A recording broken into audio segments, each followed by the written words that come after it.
Hello everyone, peace be upon you all. Welcome to this new video series where we learn philosophy.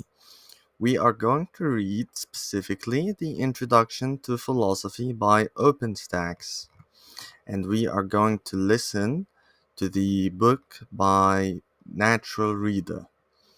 First, what is OpenStax? Let's listen.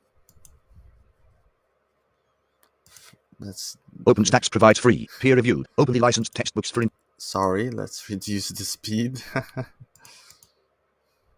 OpenStax provides free, peer-reviewed, openly licensed textbooks for introductory college and advanced placement registered trademark courses and low-cost, personalized courseware that helps students learn.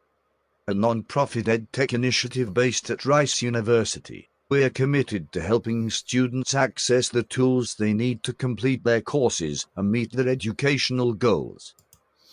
Thank you very much. This is indeed a great philanthropic project. Rice University, OpenStax, OpenStax CNX, and OpenStax Tutor initiatives of Rice University. As a leading research university with a distinctive commitment to undergraduate education, Rice University aspires to path-breaking research, unsurpassed teaching, and contributions to the betterment of our world. It seeks to fulfill this mission by cultivating a diverse community of learning and discovery that produces leaders across the spectrum of human endeavor. Philanthropic support. OpenStax is great. Thank you very much, Rice University. OpenStax is grateful for the generous philanthropic partners who advance our mission to improve educational access and learning for everyone. To see the impact of our supporter community and Arnold Ventures Chan Zuckerberg Initiative Chegg, Inc. Arthur and Carly Sioka Charitable Foundation Digital Promise Ann and John Dewar Bill and Melinda Gates Foundation Gilead Foundation Google Incorporated, the William and Flora Hewlett Foundation, the Hewlett-Packard Company, Intel Inc., Rusty and John Jaggers, the Calvin K. Kazane Economics Foundation, Charles Koch Foundation, Lee and Lowenstein Foundation, Inc., the Maxfield Foundation, Burton D. McMurtry Michelson 20mm Foundation, National Science Foundation, the Open Society Foundations, Jamiyahu and David E. Park 3, Brian D. Patterson USA International Foundation, the Bill and Stephanie Sick Fund, Stephen L. Smith and Diana Tico Stand Together, Robin and Zandy Stewart Foundation, the Stewart Family Foundation, Tammy and Guillermo Trevino Valhalla Charitable Foundation, White Star Education Foundation, Schmidt Futures, William Marsh, Rice University. Thank you, everyone, for your philanthropic support. This this gratitude must be given because this indeed is a great project and they have no reason to do it, right? No real reason. Now let's read the contents. Chapter 1 is an introduction to philosophy. What is an introduction to philosophy? Pretty much. An introduction to the introduction with an introduction. The bird just woke up, so it must greet us. Chapter 2, Critical Thinking, Research, Reading and Writing. Chapter 3, The Early History of Philosophy Around the World.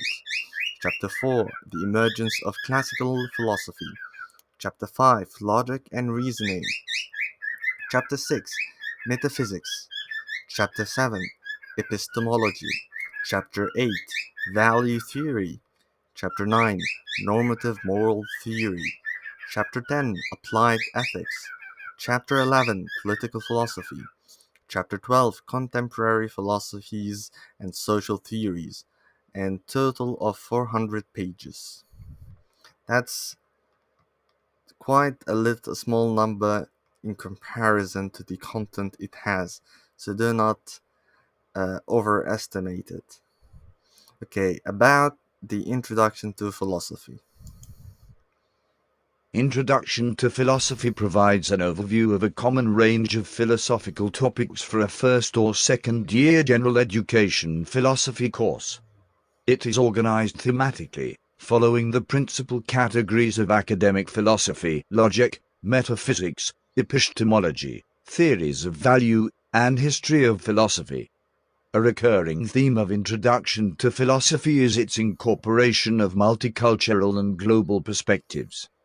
Texts, thinkers, and concepts from Middle Eastern, Indian, Chinese, Japanese, Latin American, indigenous, and African philosophy are fully integrated into discussions of concepts and topics, broadening the study of philosophy beyond the Western tradition. Another goal of the text is to help students to Just one comment. This book is not comprehensive about the Middle Eastern, Indian, Chinese, Japanese, and so on philosophies. It is trying to incorporate some of it. So I think it should be more humble about it. Like, I doubt that it's going to mention the great Middle Eastern philosophers among the Asharites and Maturidis, such Al-Razi and Al-Baydawi, Al-Taftazani, uh, and the Fakhr al-Islam, al-Bazdawi, and so on, these giants, they will consider them most likely unworthy of mention, or at least they might not know them at all. That and let alone the Indian and Chinese and the other philosophers, they are even more unknown, unfortunately. So you are trying to integrate it. They are not fully integrated, definitely. And one more thing about the Western tradition. The Western tradition starts with Rome, not Greece. I like to call this region in red the Midland, as the cradle of civilizations.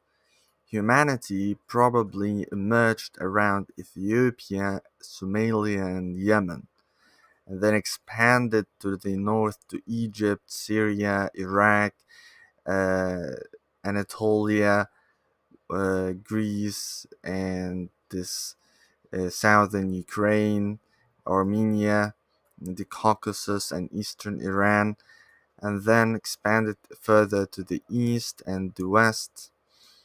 So this area north of Ethiopia, this area is the midland, the center of human society.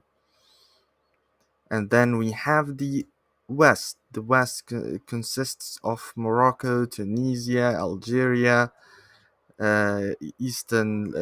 western Libya, Italy, Spain, France, Germany, England, Netherlands, and so on. This and Italy, of course. This is the West. This is the utmost West. Of course, we can also include Nigeria and Mali and Mauritania and what's it called? The one on the Senegal, yes, and the Senegal as the West. The East, needless to say, is India and China. But this is Midland. And Greece. Greece was very much a part of the Midland. It never looked west. It was the West who looked east of it. This is to the east of the West, of course, but it's at the middle of the what we would call the old world. Africa and Eurasia, Afro-Eurasia. Is Greece a Western country? Let's see what people think in Google. Wikipedia says Greece is considered the cradle of Western civilization. So far we know, but is this consideration correct or not? That is the question. Politico. The Greeks are not Western. This is the first result after Wikipedia. A flank state on the southernmost tip of Europe, Greece has been considered part of the West since joining NATO in 1952, but it was not. Is Greece more west or east? Greece is a western country that was ruled by the Near East for long. Northern Greece belongs to Greece, but just like southern Greece also belongs to so and so. Do you consider Greece a western country? Ask Balkans. No, classical Greece absolutely does not count as western. The only civilization that inherited ancient Greece is Byzantium and modern Greece. Western world. A historical idea of Europe as the geographic West emerged in the 5th century BCE Greece. Of course, you would like to uh, attribute yourself to Greece in the 5th century. Why the 5th century specifically? Because that's when philosophy begins. Why not earlier, right? Because you're not part of the civilization. You do not. Your history is different. Your history begins in Rome, and that's nothing to be ashamed about. We human civilization belongs to all. Greece is not typically Western nor Eastern. It's in the middle. It's in the Midland.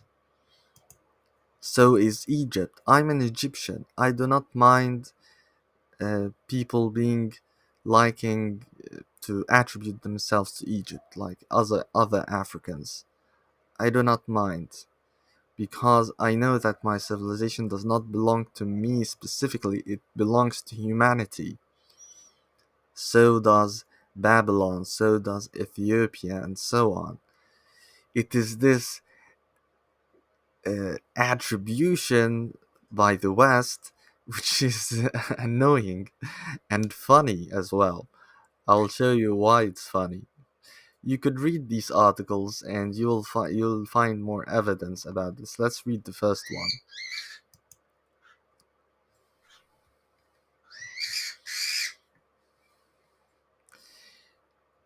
Greece has in fact a more Asiatic flavor.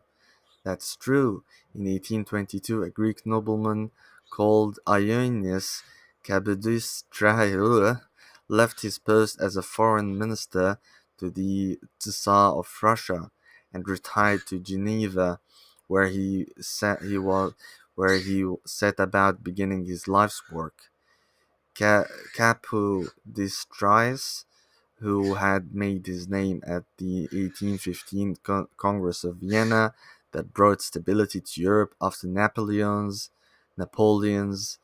rampage across the continent, now turned his attention to his fiercest passion, Greek independence from the Ottoman Empire. It took all the diplomatic skills he had learned in the service of Russia, but by 1827 he had become the first governor, and many believed the founder of the modern Greek state.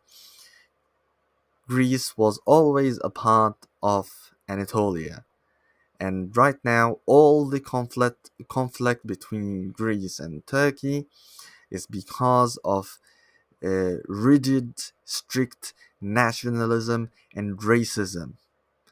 I swear to God, the uh, population exchange between Greece and Turkey in the 20th century is ethnic cleansing, without a doubt.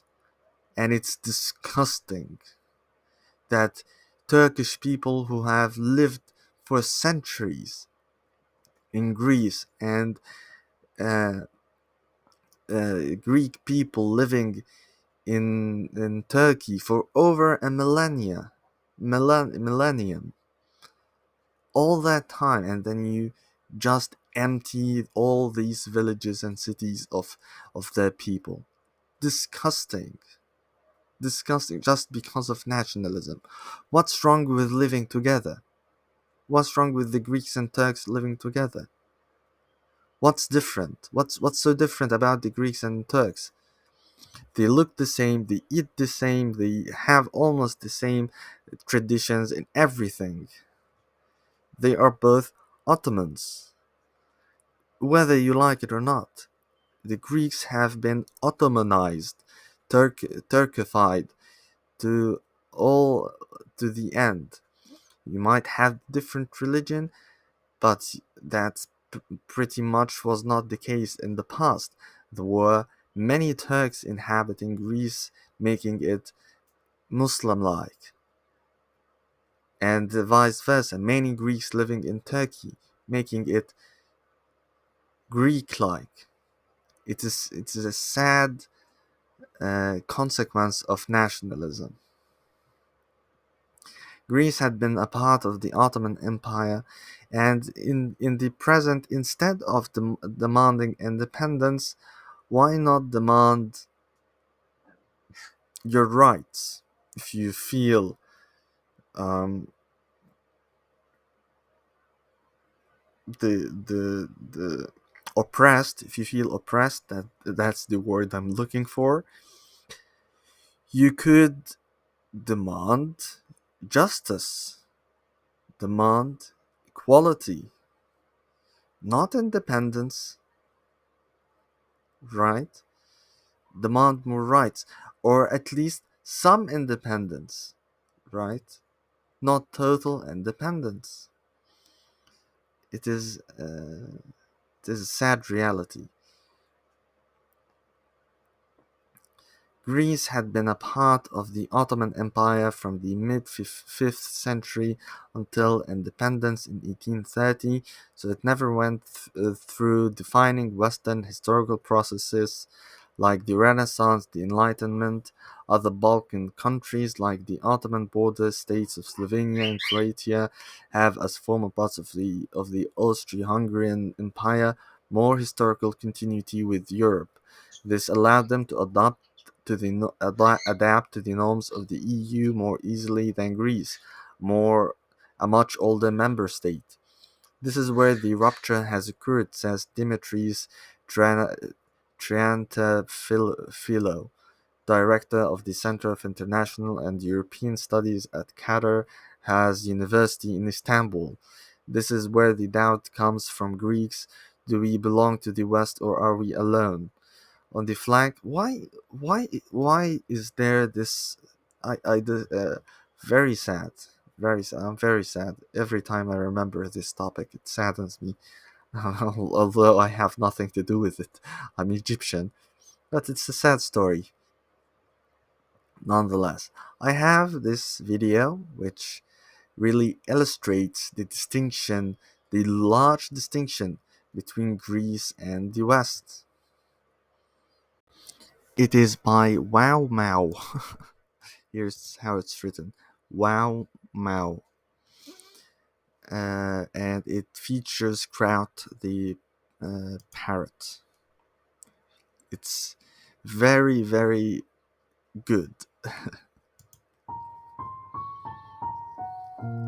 I want you to imagine a scenario with me. What if China conquers Japan today and held it for 400 years? During Chinese occupation, original Japanese culture gets nearly wiped out. Suddenly, after nearly half a century, the Chinese state begins to weaken and fall apart. The remaining inhabitants of the islands begin to fight for their independence. American weeaboos longing to restore the land they've heard of. A weeaboo, or a weeb, is someone who likes uh, anime and Japanese culture to an extreme. So an American weeaboo is someone who likes Japanese culture. Through animes and mangas, volunteer An anime is a Japanese animation, a cartoon, and the manga is a comic, Japanese comic. in to fight for their independence. American weeaboos longing to restore the land they've heard of through animes and mangas volunteer to fight for the Japanese resistance. But when they arrive in Japan, they are sorely disappointed by how different they are to what they imagined. They look the same, they dress the same, and they eat the same food as the Chinese, the only difference being their language. Their expectations of eating authentic sushi are dashed by the crypto-Han inhabitants who eat lo mein and Beijing duck. The American Weeaboo Legion recites speeches from Naruto and Keion to inspire the Japanese soldiers, but they just look on blankly, unable to recognize what's being said. Nevertheless, they keep fighting until the Chinese overlords are pushed out. The American weeaboos are pleased that Japan exists again, but have a sinking feeling that the real Japan is long gone. Now, replace China with Turkey, Japan with Greece, American weeaboos with English classical scholars, and this shit actually happened. Indeed, this crap actually happened. And it is still happening. People still look at Greece as Western, even though it is part of the middle of Midland. I also recommend watching his other videos, average Greek versus Turk debate. Yes. Yes. Welcome to Turkey.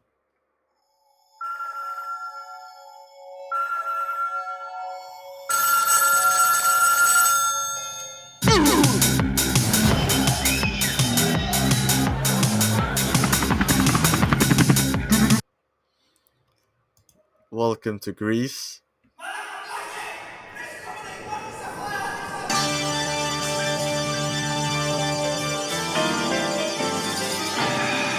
Greek philosophy, which explored matters of reason, ethics, and natural law.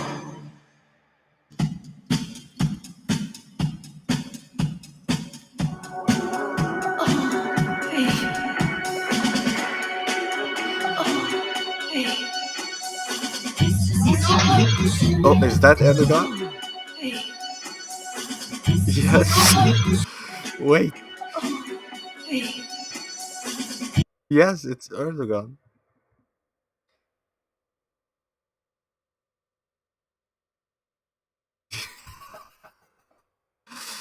It is a reference to how Turkey and Greece is almost the same country. Come on. I think there are some references.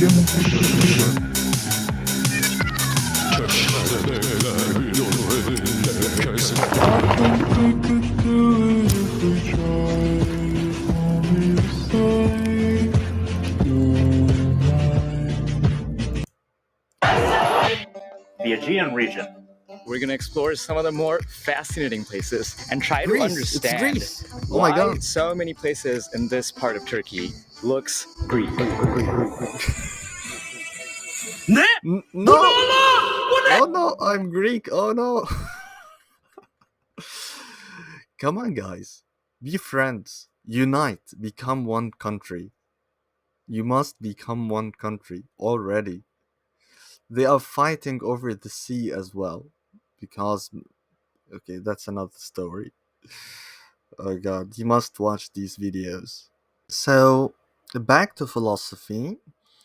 And let's read. Texts, Listen, thinkers, and rather. concepts from Middle Eastern, Indian, Chinese, Japanese, Latin American, indigenous, and African philosophy are fully integrated into discussions of concepts and topics, broadening the study of philosophy beyond the Western tradition. Another goal of the text is to help students develop critical thinking, reading, and writing skills, reflecting the full diversity of human understanding. As much as you can, as we have said.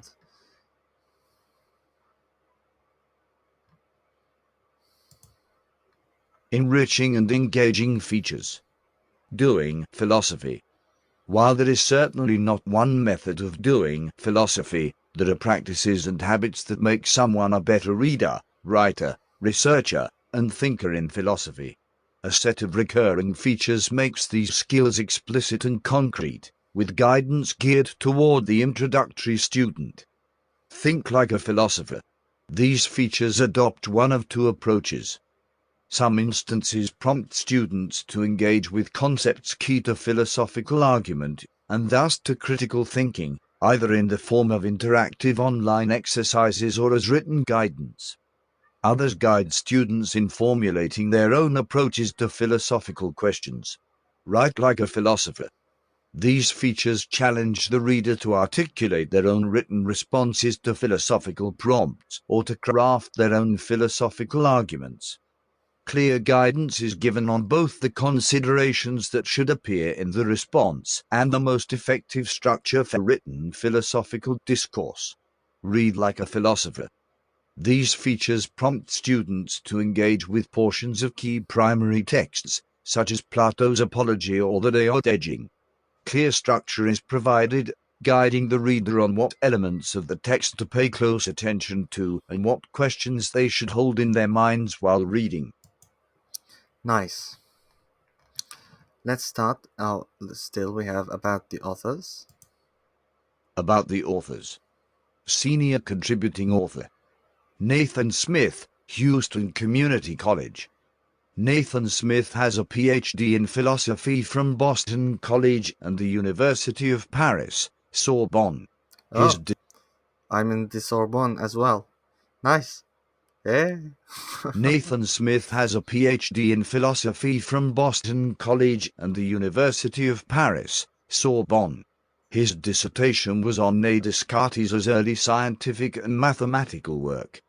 He has been a full-time instructor of philosophy at Houston Community College, HCC, since 2008.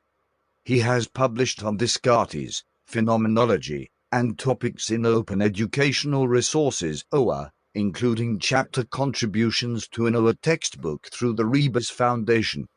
At HCC, he served as chair of the Philosophy, Humanities, and Library Sciences Department from 2015 to 2017 and has served as the Open Educational At HCC, he served as chair of the Philosophy, Humanities, and Library Sciences Department from 2015 to 2017 and has served as the Open Educational Resources Coordinator since 2017. In this capacity, he has secured and managed over $500,000 in grants for the institution and leads a cross-disciplinary, district-wide effort to provide zero-cost books, courses, and degree plans for students. Contributing authors. Gregory Brownie, Eastern Michigan University Parish Conkling, Houston Community College, Naomi Friedman, University of North Carolina, Ashev Lalison Fritz, Chatham State College, Daniel Garrow, Rider University, Jeremy Gallegos, Friends University, John Gill, Gustavus Adolphus College, Gail Horton, Santa Fe College, Mayelene Lobisco, Suffolk Community College, Rebecca A. Longton, State University of New York, New Paltz, Corey McCall, the Cornell Prison Education Program, Kurt Stuck, New England College. Reviewers. Gregory Brownie, Eastern Michigan University, Jason Costanzo, Indian River State College, Amy Kedron, Harvard Community College, Parish Conkling, Houston Community College, Caitlin Allen, San Francisco State University, Katrina Elliott, University of California, Los Angeles, Shungren Holes, Gonzaga University, Kyle Hirsch, Community College of Aurora. Catherine Homan, Mount Mary University, Jason Jensen, Houston Community College, Andrew Law, University of Southern California, Jeremy Prohl, Eastern Michigan University, Valerie Racine, Western New England University, Ellen Ritterskamp, University of North Carolina, Charlotte Jessica Roizen, St. Ambrose University, Chris Seeley, Fairfield University, Gregory Stoutenberg, York College of Pennsylvania, Adam Thompson, University of Nebraska, Lincoln Drew Thompson, Loyola University, Anthony Lynn, Anne Arundel Community College, Mike Van Quickenborn, Everett Community College, Stevie, American Public University, Jon Bok Yi, Stockton University. Additional resources. Student and Thank you, everyone. Now let's start with Chapter 1, Introduction to Philosophy, and Section 1, Introduction. What is philosophy? How do philosophers arrive at truth? Socrates as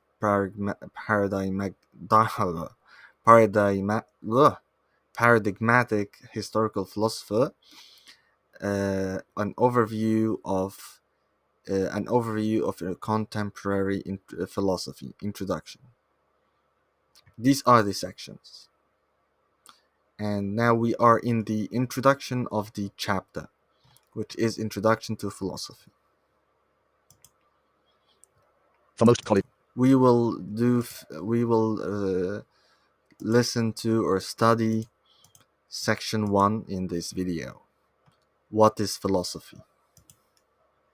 for most college students, an introduction to philosophy course is their first encounter with introduction, the study of philosophy.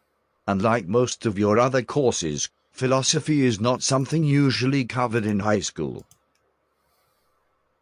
Yet you are probably familiar with the term philosophy and may have some preconceived notion about what philosophy is and what philosophers do. Perhaps you have stayed up late at night talking with friends or family about topics like free will or the existence of God. Maybe you have a friend who always talks about big ideas or asks tough questions that sound like riddles. Perhaps you think of them as philosophical. You might be right. In this chapter, we will provide a brief introduction to the field of philosophy as a historical and academic discipline. This first chapter should prepare you for your philosophy course and give you a better idea of what it means to be a philosopher. As with all introductions, this one is just a start. Your job is to explore more, think more, read more, and write more like a philosopher. Soon you may even find that you are doing philosophy. 1.1 What is Nice. philosophy? Learning objectives. By the end of this section, you will be able to identify sages, early philosophers across historical traditions, explain the connection between ancient philosophy and the origin of the sciences, describe philosophy as a discipline that makes coherent sense of a whole, summarize the broad and diverse origins of philosophy. It is difficult to define philosophy. In fact, to do so is itself a philosophical activity, since philosophers are attempting to gain the broadest and most fundamental conception of the world as it exists. The world includes nature, consciousness, and morality, beauty, and social organizations. So the content available for philosophy is both broad and deep. Because of its very nature, philosophy considers a range of subjects, and philosophers cannot automatically rule anything out. Whereas other disciplines allow for basic assumptions, philosophers cannot be bound by such assumptions. This open-endedness makes philosophy a somewhat awkward and confusing subject for students. There are no easy answers to the questions of what philosophy studies or how one does philosophy. Nevertheless, in this chapter, we can make some progress on these questions by 1. Looking at past examples of philosophers, 2. Considering one compelling definition of philosophy, and 3. Looking at the way academic philosophers today actually practice philosophy. Historical origins of philosophy. One way to begin to understand philosophy is to look at its history. The historical origins of philosophical thinking and exploration vary around the globe. The word philosophy derives from ancient Greek, in which the philosopher is a lover or pursuer, philia, of wisdom, sophia. But the earliest Greek philosophers were not known as philosophers, they were simply known as sages. The sage tradition provides an early glimpse of philosophical thought in action. Sages are sometimes associated with mathematical and scientific discoveries, and at other times with their political impact. What unites these figures is that they demonstrate a willingness to be skeptical of traditions, a curiosity about the natural world and our place in it, and a commitment to applying reason to understand nature, human nature, and society better. The overview of the sage tradition that follows will give you a taste of philosophy's broad ambitions as well as its focus on complex relations between different areas of human knowledge. There are some examples of women who made contributions to philosophy and the sage tradition in Greece, India, and China, but these were patriarchal societies that did not provide many opportunities for women to participate in philosophical and political discussions. The sages of India, China, Africa, and Greece In classical Indian philosophy and religion, sages play a central role in both religious mythology and in the practice of passing down teaching and instruction through generations. The seven sages, or Saptarishi, seven rishis in the Sanskrit language, play an important role in Sanatana Dharma, the eternal duties that have come to be identified with Hinduism but that predate the establishment of the religion. The seven sages are partially considered wise men and are said to be the authors of the ancient Indian texts known as the Vedas. But they are partly mythic figures as well, who are said to have descended from the gods and whose reincarnation marks the passing of each age of Manu, age of man or epoch of humanity. The rishis tended to live monastic lives, and to get there thought of as the spiritual and practical forerunners of Indian gurus or teachers, even up to today. They derive their wisdom, in part, from spiritual forces, but also from tapas, or the meditative, ascetic, and spiritual practices they perform to gain control over their bodies and minds. The stories of the rishis are part of the teachings that constitute spiritual and philosophical practice in contemporary Hinduism. Figure 1.2 depicts a scene from the Matsya Puran, where Manu, the first man whose succession marks the prehistorical ages of Earth, sits with the seven sages in a boat to protect them from a mythic flood that is said to have submerged the world. The king of serpents guides the boat, which is said to have also contained seeds, plants, and animals saved by Manu from the flood. Despite the fact that classical Indian culture is patriarchal, women figures play an important role in the earliest writings of the Vedic tradition, the classical Indian religious and philosophical tradition. These women figures are partly connected to the Indian conception of the fundamental forces of nature, energy, ability, strength, effort, and power, as feminine. This aspect of God was thought to be present at the creation of the world. The Rig Veda, the oldest Vedic writings, contains hymns that tell the story of Usha, a daughter of Rishi Kakshivan, who had a debilitating skin condition, probably leprosy, but devoted herself to spiritual practices to learn how to heal herself and eventually marry. Another woman, Maitri, is said to have married the Rishi Yajnavalkya, himself a god who was cast into mortality by a rival for the purpose of continuing her spiritual training. She was a devoted ascetic and is said to have composed 10 of the hymns in the Rig Veda. Additionally, there is a famous dialogue between Maitri and Yajnavalkya in the Upanishads, another early, foundational collection of texts in the Vedic tradition about attachment to material possessions, which cannot give a person happiness, and the achievement of ultimate bliss through knowledge of the absolute God. Another woman sage named Kurji also participates in a celebrated dialogue with Yajnavalkya on natural philosophy and the fundamental elements and forces of the universe. Kurji is characterized as one of the most knowledgeable sages on the topic, though she ultimately concedes that Yajnavalkya has greater knowledge. In these brief episodes, these ancient Indian texts record instances of key women who attained a level of enlightenment and learning similar to their male counterparts. Unfortunately, this early equality between the sexes did not last. Over time, Indian culture became more patriarchal, confining women to a dependent and subservient role.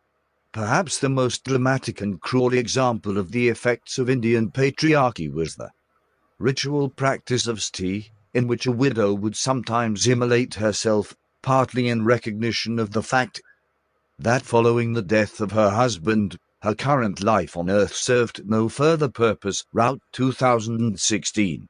Neither a widow's in-laws nor society recognized her value. In similar fashion to the Indian tradition, the sage Shawn tradition is important for Chinese philosophy. Confucius, one of the greatest Chinese writers, often refers to ancient sages, emphasizing their importance for their discovery of technical skills essential to human civilization, for their role as rulers and wise leaders, and for their wisdom.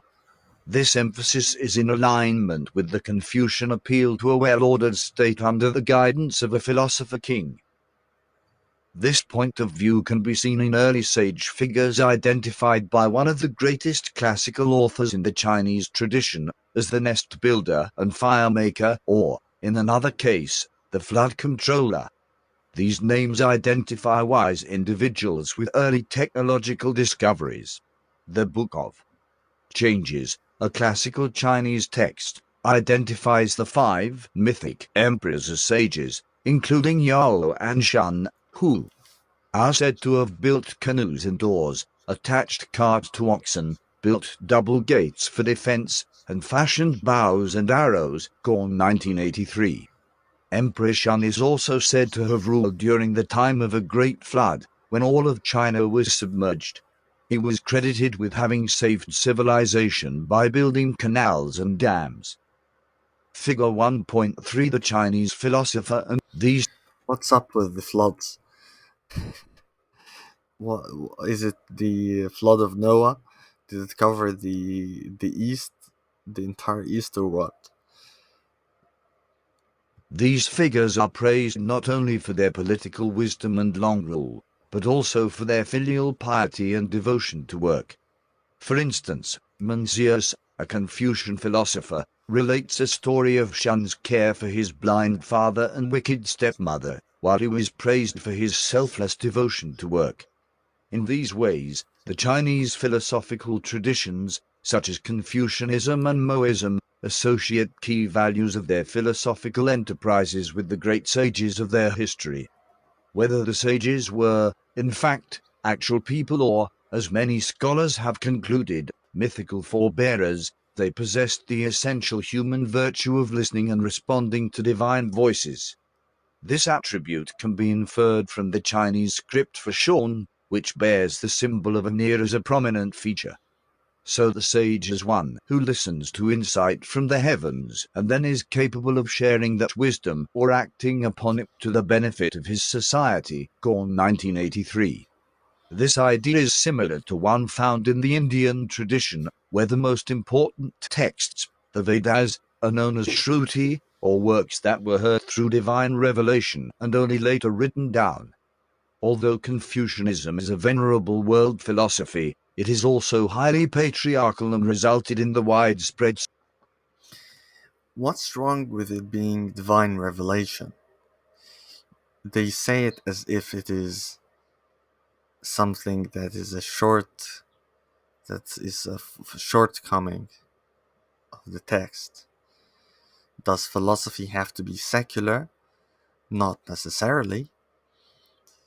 These sources of knowledge could include inspiration and the divine.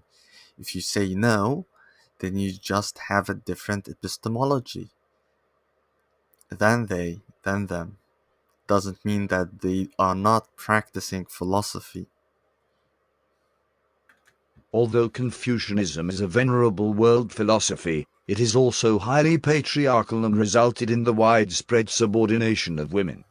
The position of women in China began to change only after the Communist Revolution 1945-1952, while some accounts of Confucianism characterize men and women as emblematic of two opposing forces in the natural world, the yin and yang. This view of the sexes developed over time and was not consistently applied. Chinese women did see a measure of independence and freedom with the influence of Buddhism and Taoism, each of which had a more liberal view of the role of women. Adler 2006.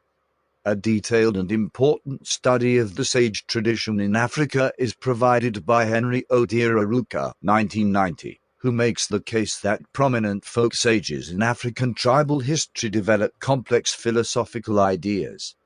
Aruka interviewed tribal Africans identified by their communities as sages, and he recorded their sayings and ideas, confining himself to those sayings that demonstrated a rational method of inquiry into the real nature of things. Aruka 1990, 150. He recognized the tension in what made these sages philosophically interesting. They articulated the received wisdom of their tradition and culture, while at the same time maintaining a critical distance from that culture, seeking a rational justification for the beliefs held by the culture. Connections. the chapter on the early history. Among the ancient Greeks, it is common to identify 7 sages. The best-known account is provided by Diogenes Laertius, whose text Lives and Opinions of Eminent Philosophers is a canonical resource on early Greek philosophy. The first and most important sage is Thales of Miletus. Thales traveled to Egypt to study with the Egyptian priests, where he became one of the first Greeks to learn astronomy. He is known for bringing back to Greece knowledge of the calendar, dividing the year into 365 days, tracking the progress of the sun from solstice to solstice, and, somewhat dramatically, predicting a solar eclipse in 585 BCE. The eclipse occurred on the day of a battle between the Medes and Lydians. It is possible that Thales used knowledge of Babylonian astronomical records to guess the year and location of the eclipse. This mathematical and astronomical feat is one of Thales' several claims to sagacity.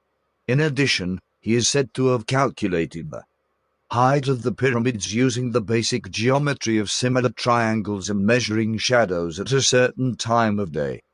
He is also reported to have predicted a particularly good year for olives. He bought up all the olive presses and then made a fortune selling those presses to farmers wanting to turn their olives into oil. Together, these scientific and technical achievements suggest that at least part of Thales' wisdom can be attributed to a very practical, scientific, and mathematical knowledge of the natural world. If that were all Thales was known for, he might be called the first scientist or engineer. But he also made more basic claims about the nature and composition of the universe. For instance, he claimed How could he be the first scientist or engineer when he learned what he said from the Egyptians and the Babylonians? How could he be the first? But he also made more basic claims about the nature and composition of the universe. Can you see the Greek bias here? There is a clear bias by the Greeks, but that is natural for them to be biased towards themselves. But why are we biased as well? It's very strange. But he also made more basic claims about the nature and composition of the universe. For instance, he claimed that all matter was fundamentally made of up water. He also argued that That claim is not very unique as well. The Babylonians claimed that everything is made up from water. The Egyptians has also said that the gods are made of water, made from water. The Torah also says that everything was water and then God created the heavens and the earth from it, or something like that, not exactly. Let's see the exact text. Turkey lore. Bible. Gateway.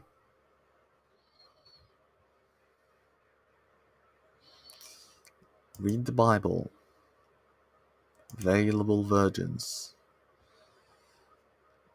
Let's check out the New Revised Standard Version Updated Edition.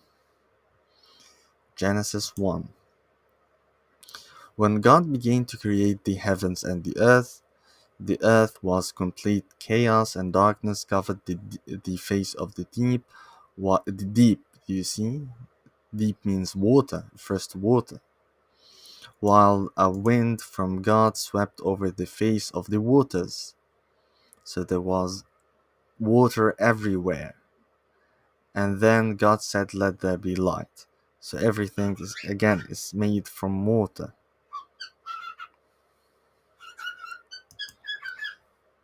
Perhaps the originality of Thales comes in that literally everything is made of water and goes back to being water back and forth and keeps changing while being fundamentally water.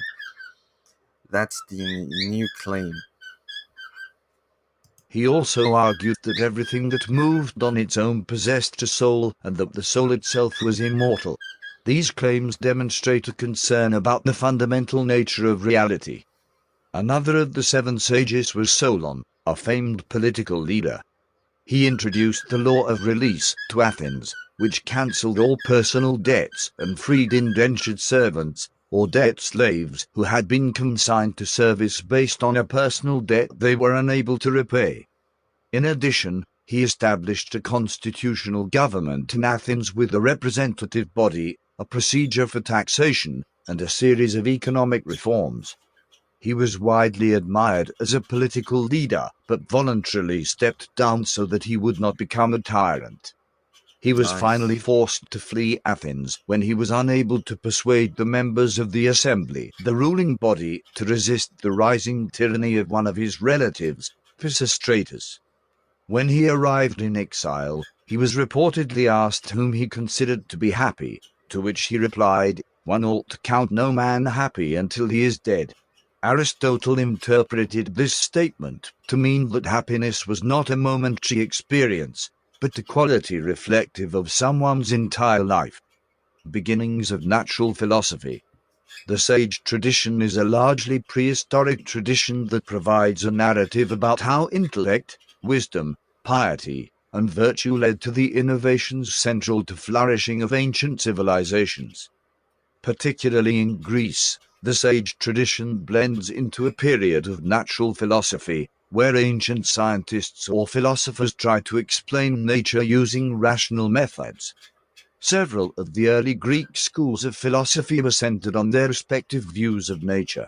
Followers of Thales, known as the Milesians, were particularly interested in the underlying causes of natural change.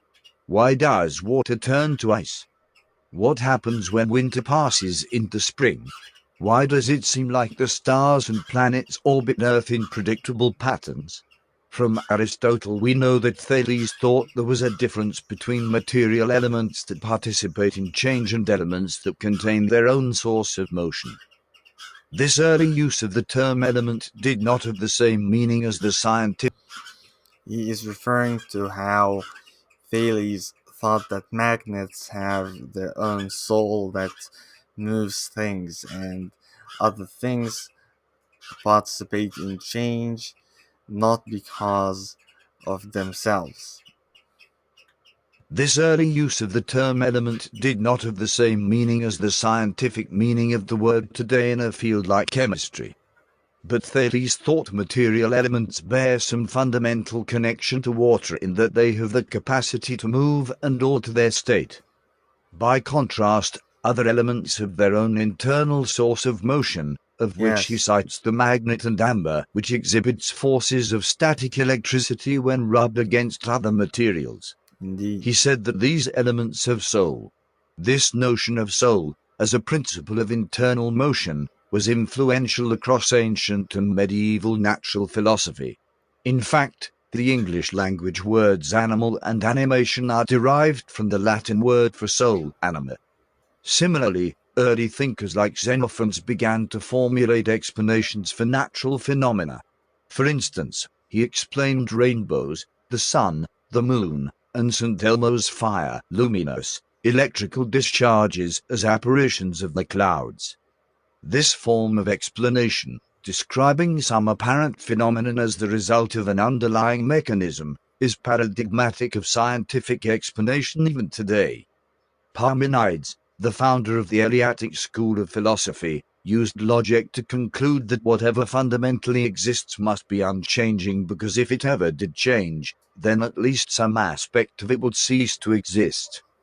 But that would imply that what exists could not exist, which seems to defy logic. Parmenides is not saying that there is no change, but that the changes we observe are a kind of illusion. Indeed, this I don't get it. Parmenides, the founder of the Eleatic school of philosophy, used logic to conclude that whatever fundamentally exists must be unchanging because if it ever did change, then at least some aspect of it would cease to exist. but that would imply that what exists could not exist, which seems to defy logic. Parmenides is not saying that there is no change, but that the changes we observe are a kind of illusion. Indeed, this point of view was highly influential, not only for Plato and Aristotle, but also for the early atomists, like Democritus, who held that all perceived qualities are merely human conventions. Underlying all of these appearances, Democritus reasoned, are only atomic, unchanging bits of matter flowing through a void. While this ancient Greek view of atoms is quite different from the modern model of atoms, the very idea that every observable phenomenon has a basis in underlying pieces of matter in various configurations clearly connects modern science to the earliest Greek philosophers. Along these lines, the Pythagoreans provide a very interesting example of a community of philosophers engaged in understanding the natural world and how best to live in it. You may be familiar with Pythagoras from his Pythagorean theorem, a key principle in geometry establishing a relationship between the sides of a right-angled triangle. Specifically, the square formed by the hypotenuse, the side opposite the right angle, is equal to the sum of the two squares formed by the remaining two sides. In the figure below, the area of the square formed by C is equal to the sum of the areas of the squares formed by A, and the figure represents how Pythagoras would have conceptualized the theorem. The Pythagoreans were excellent mathematicians, but they were more interested in how mathematics explained the natural world. In particular, Pythagoras recognized relationships between line segments and shapes, such as the Pythagorean theorem describes, but also between numbers and sounds, by virtue of harmonics and the intervals between notes. Similar regularities can be found in astronomy. As a result, Pythagoras reasoned that all of nature is generated according to mathematical regularities. This view led the Pythagoreans to believe that there was a unified, rational structure to the universe, that the planets and stars exhibit harmonic properties and may even produce music, that musical tones and harmonies could have healing powers, that the soul is immortal and continuously reincarnated, and that animals possess souls that ought to be respected and valued. As a result, the Pythagorean community was defined by serious scholarship as well as strict rules about diet, clothing, and behavior. Additionally, in the early Pythagorean communities, it was possible for women to participate and contribute to philosophical thought and discovery. Pythagoras himself was said to have been inspired to study philosophy by the Delphic priestess Themistocles. His wife Theno Nice. is credited with contributing to important discoveries in the realms of numbers and optics. She is said to have written a treatise on piety, which further applies Pythagorean philosophy to various aspects of practical life. Wide 1987. Mia, the daughter of this illustrious couple, was also an active and productive part of the community. At least one of her letters has survived in which she discusses the application of Pythagorean philosophy to motherhood. The Pythagorean school is an example of how early philosophical and scientific thinking combines with religious, cultural, and ethical beliefs and practices to embrace many different aspects of life. How it all hangs together. Closer to the present day, in 1962, Wilfrid Sellars, a highly influential 20th century American philosopher, wrote a chapter called Philosophy and the Scientific Image of Man in Frontiers of Science and Philosophy. He opens the essay with a dramatic and concise description of philosophy. The aim of philosophy, abstractly formulated, is to understand how things in the broadest possible sense of the term hang together in the broadest possible sense of the term. If we spend some time trying to understand what Sellars means by this definition, we will be in a better position to understand the academic discipline of philosophy. First, Sellars emphasizes that philosophy's goal is to understand a very wide range of topics, in fact, the widest possible range. That is to say, philosophers are committed to understanding everything insofar as it can be understood. This is important because it means that, on principle, Philosophers cannot rule out any topic of study. However, for a philosopher, not every topic of study deserves equal attention. Some things, like conspiracy theories or paranoid delusions, are not worth studying because they are not real. It may be worth understanding why some people are prone to paranoid delusions or conspiratorial thinking, but the content of these ideas is not worth investigating. Other things may be factually true, such as the daily change in number of the grains of sand on a particular stretch of beach, but they are not worth studying because knowing that information will not teach us about how things hang together. So a philosopher chooses to study things that are informative and interesting, things that provide a better understanding of the world and our place in it. To make judgments about which areas are interesting or worthy of study, philosophers need to cultivate a special skill. Sellers describes this philosophical skill as a kind of know-how, a practical, engaged type of knowledge, similar to riding a bike or learning to swim. Philosophical know-how, Sellers says, has to do with knowing your way around the world of concepts and being able to understand and think about how concepts connect, link up, support, and rely upon one another. In short, how things hang together. Knowing one's way around the world of concepts also involves knowing where to look to find interesting discoveries and which places to avoid, much like a good fisherman knows where to cast his line. Sellers acknowledges that other academics and scientists know their way around the concepts in their field of study much like philosophers do. The difference is that these other inquirers confine themselves to a specific field of study or a particular subject matter, while philosophers want to understand the whole.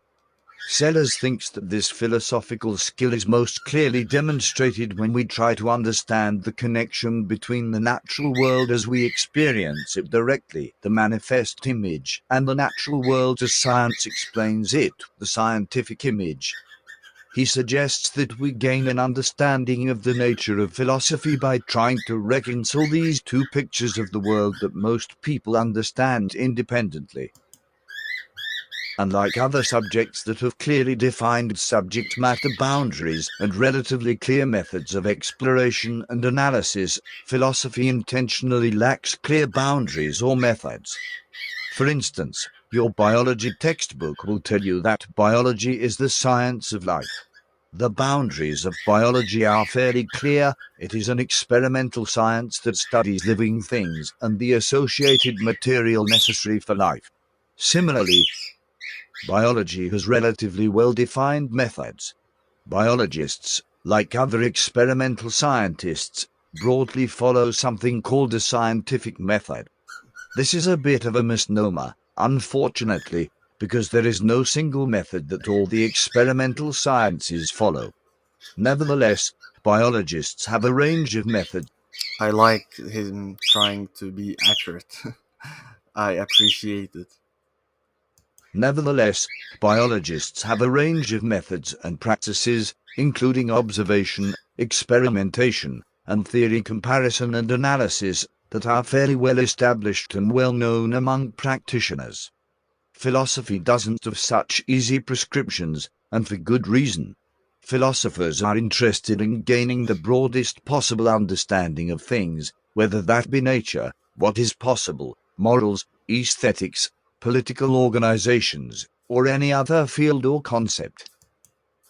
Okay.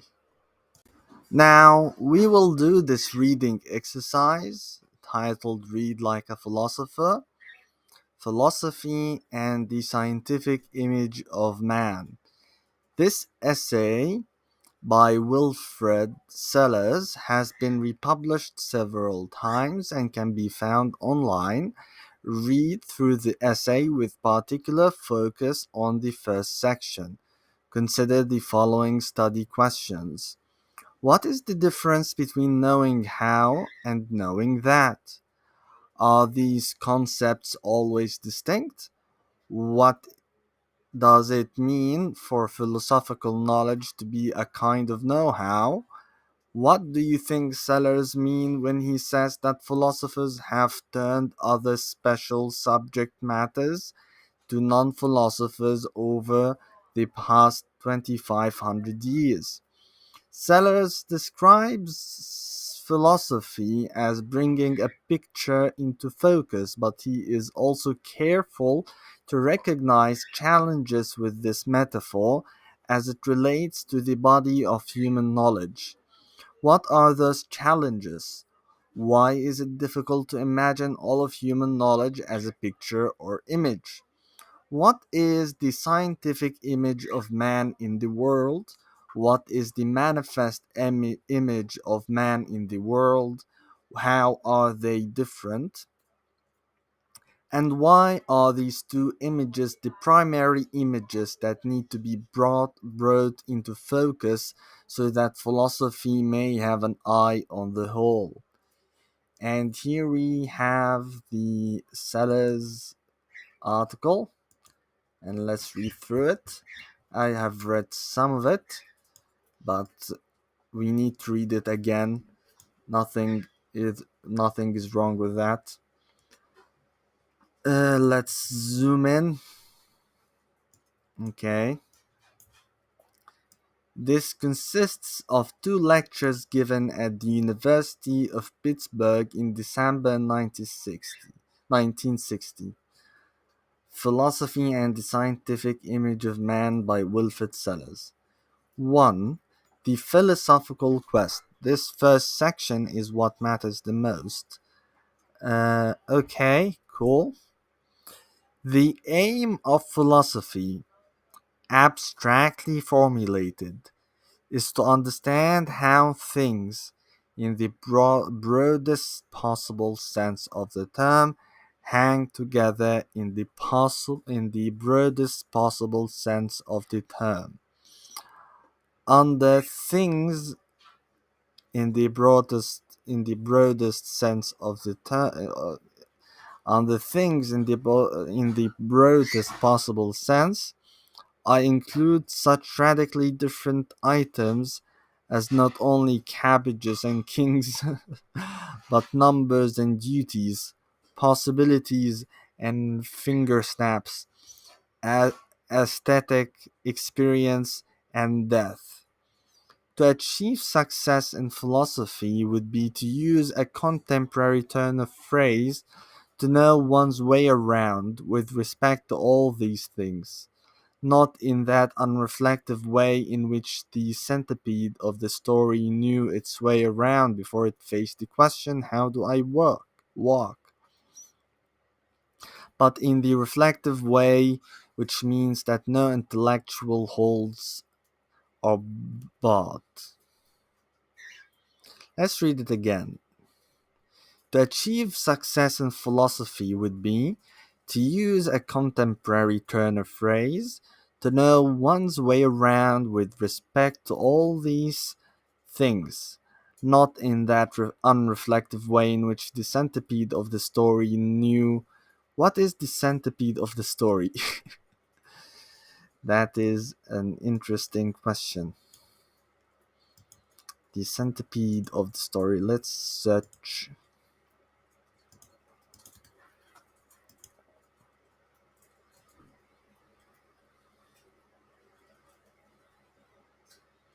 Ah, there's something known as the centipede dilemma. Well, the centipede's dilemma is a short poem that has lent its name to a psychological effect called the centipede effect or centipede syndrome. The centipede effect occurs when a normally automatic or unconscious activity is disrupted by consciousness of it or reflection on it. For example, a golfer thinking too closely about their swing or someone thinking too much about how they knot their tie may find their performance of the task impaired. That is true. The effect is also known as hyperreflection or Humphrey's law, after English psychologist George Humphrey, who propounded it in 1923. As he wrote of the poem, this is a most psychological rhyme. It contains a profound truth which is illustrated daily in the lives of all of us. The effect is the reverse of solvitur ambulando poem. The short poem is usually attributed to Catherine Craster in Pinafore Poems, 1871. By 1881, it had begun appearing in journals such as The Spectator and Little's Living Age. On May 23, 1889, the poem appeared in an article by British zoologist Ray Lancaster, published in the scientific journal Nature, which discussed the work of photographer Edward Muybridge in capturing the motion of animals. For my own part, wrote Lancaster, I should greatly like to apply Mr. Muybird cameras or similar set of batteries to the investigation of a phenomenon more puzzling even than that of the galloping horse. I allude to the problem of the running centipede. Lancaster finishing the article on a fanciful note by imagining the disastrous results in the way of perplexity that could result from such an investigation, quoting the poem and mentioning that the author was unknown to him or to the friend who sent it to him. It has since been variously attributed to specific authors, but without convincing evidence, and often appears under the title The Centipede's Dilemma.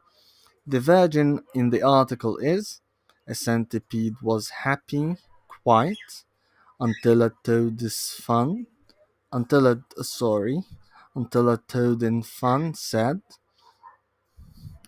let me recite from the beginning. A centipede was happy, quite, until a toad in fun said, pray which leg moves after which.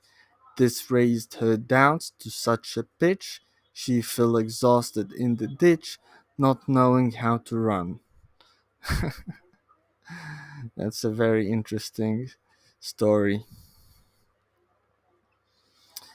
English psychologist, forget about psychology, let's look into the philosophy thing. In 1994, philosopher Karl Popper referred to the centipede effect in his book Knowledge and the Body-Mind Problem in Defense of Interaction. If we have learned certain movements so that they have sunk below the level of conscious control, then we try to follow them consciously.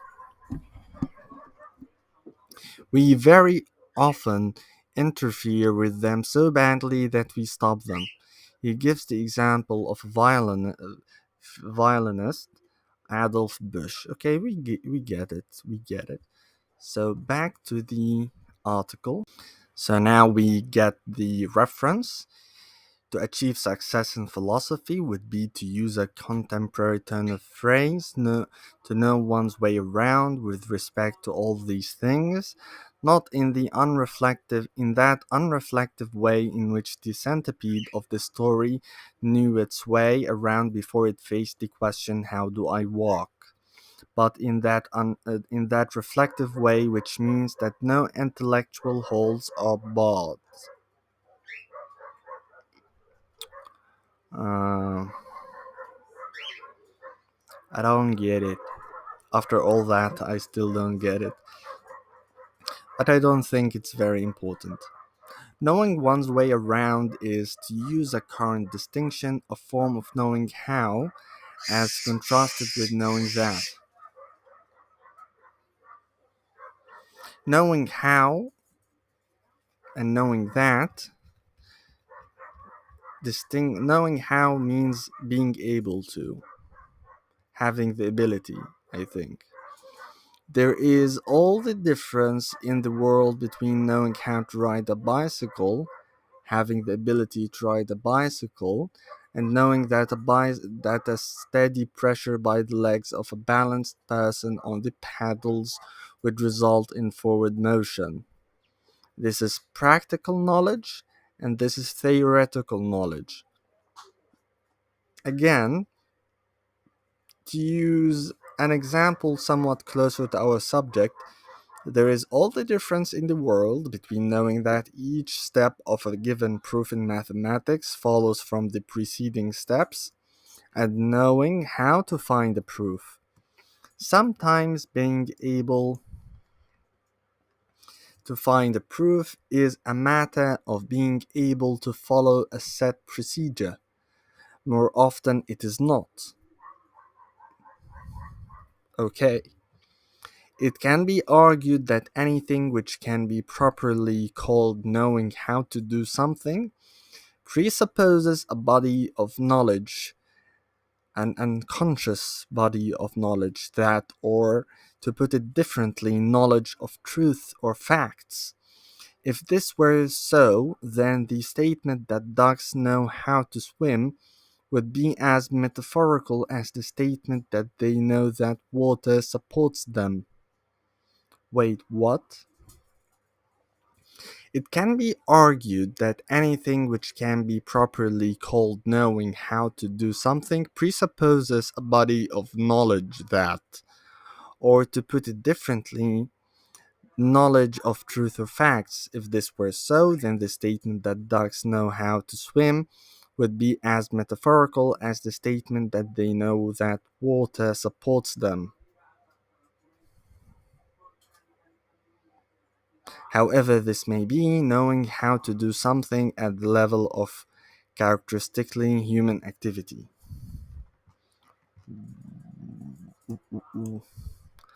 I'm not sure I get it. Presupposes a great deal of knowledge that, and it is obvious that the reflective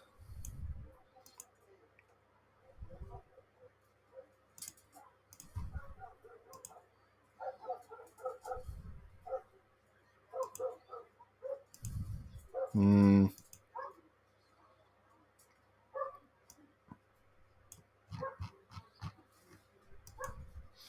sometimes being able to find a proof is a matter of being able to follow a set procedure. More often, it is not. It can be argued that anything which can be properly called knowing how to do something presupposes a body of knowledge that, or to put it differently, knowledge of truth or facts. If this were so, I think he is objecting to that idea. If this were so, then the statement that ducks know how to swim would be as metaphorical as the statement that they know that water supports them. I'm not sure I can say that I understand yet, after spending several minutes reflecting on it. Let's read it one last time. It can be argued that anything which can be properly called knowing how to do something presupposes a body of knowledge that, or to put it differently, knowledge of truth or facts. If this were so, then the statement that ducks know how to swim would be as metaphorical as the statement that they know that water supports them. However this may be, knowing how to do something at the level of characteristically human activity presupposes a great deal of knowledge that, and it is obvious that the reflective knowing one's way around in the scheme of things, which is the aim of philosophy, presupposes a great deal of reflective knowledge of truth. I actually got it. So, as we've said, having the ability to do something presupposes some sort of knowledge behind it. That's pretty much it.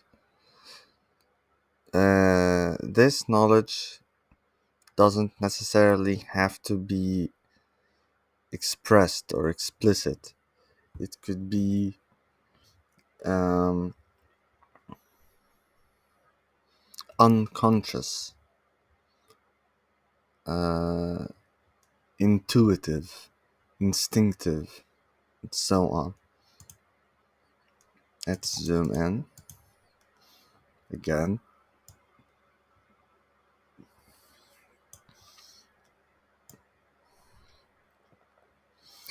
Now, the subject matter of this knowledge of truth regarding philosophy, which is presupposed by philosophical know-how, falls in a sense completely within the scope of the special disciplines. In this meaning, it falls within all disciplines, I think.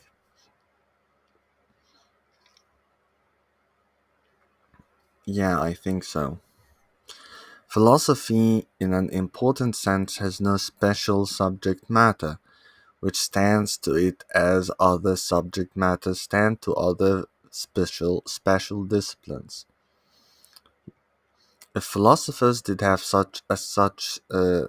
if philosophers did have such a special subject matter, they could turn it over to a new group of specialists, as they have turned other special subject matters to non-philosophers over the past 2,500 years, first with mathematics, more recently psychology and sociology, and currently certain aspects of theoretical linguistics.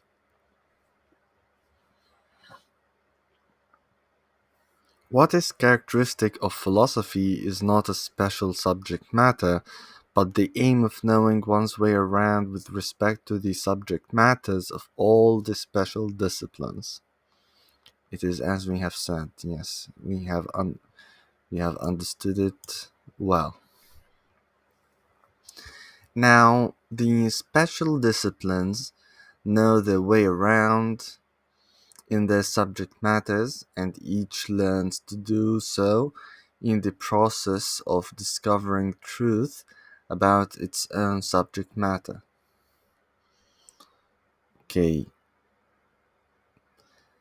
but each special discipline must also have a sense of how its bailiwick fits into the countryside as a whole. What's a bailiwick?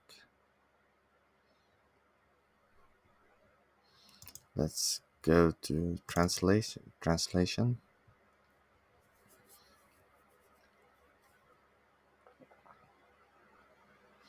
Bailiwick means a field. A field, or yes, a field. Field fits into the countryside as a whole. An area.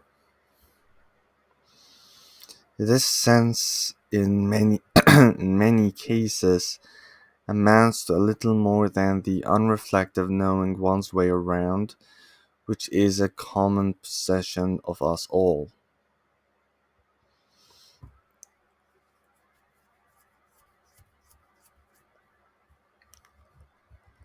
I don't get it. Let's read again. Now, the special disciplines know the way around in their subject matters, and each learns to do so in the process of discovering truth about its own subject matter. But each special discipline must also have a sense of how its bailiwick fits into the countryside as a whole. Okay, I get it now. This sense in many cases amounts to a little more than the unreflective knowing one's way around, which is a common possession to us all. In many cases, but not in all cases. Again, the specialist must have a sense of how not only his subject matter, but also the methods and principles of his thinking about it fit into the intellectual landscape. Yes,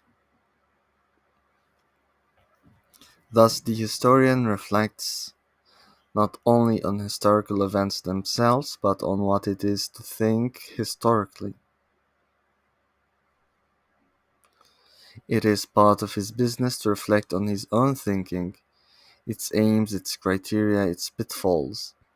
In dealing with historical questions, he must face and answer questions which are not themselves in a primary sense historical questions, but he deals with these questions as they arise in the attempt to answer specifically historical questions.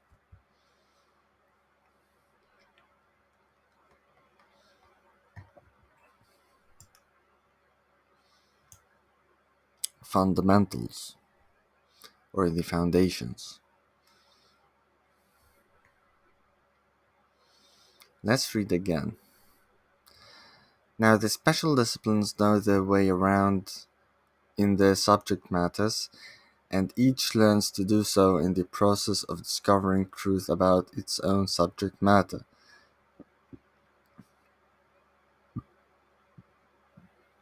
But each special discipline must also have a sense of how its bailiwick fits into the countryside as a whole. This sense in many cases amounts to a little more than the unreflective knowing one's way around, which is a common possession of us all. Again, the specialist must have a sense of how not only his subject matter, but also the methods and principles of his own thinking about it fit into the intellectual landscape. Thus, the historian reflects not only on historical events themselves, but on what it is to think historically. In comparison to other disciplines, he means, it is part of his business to reflect on his own thinking, its aims, its criteria, its pitfalls. In dealing with historical questions, he must face and answer questions which are not themselves in a primary sense historical questions, but he deals with these questions as they arise in the attempt to answer specifically historical questions. Reflection on any special discipline can soon lead Reflection on any special discipline can soon lead one to the conclusion that the ideal practitioner of that discipline would see his special subject matter and his thinking about it in the light of a reflective insight into the intellectual landscape as a whole. Wait, what?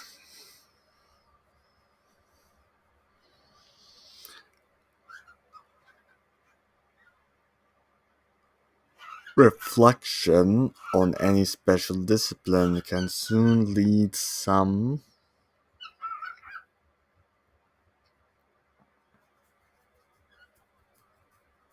one. Sorry, not some. Reflection on any special discipline can soon lead one to the conclusion that the ideal practitioner of that discipline would see his special subject matter and his thinking about it in the light of a reflective insight into the intellectual landscape as a whole. Yes, I get it. There is much truth in the Platonic conception that the special disciplines are perfected by philosophy. But the companion conception that the philosopher must know his way around in each discipline as does the specialist has been an ever more elusive ideal since the scientific revolution began. What does elusive mean?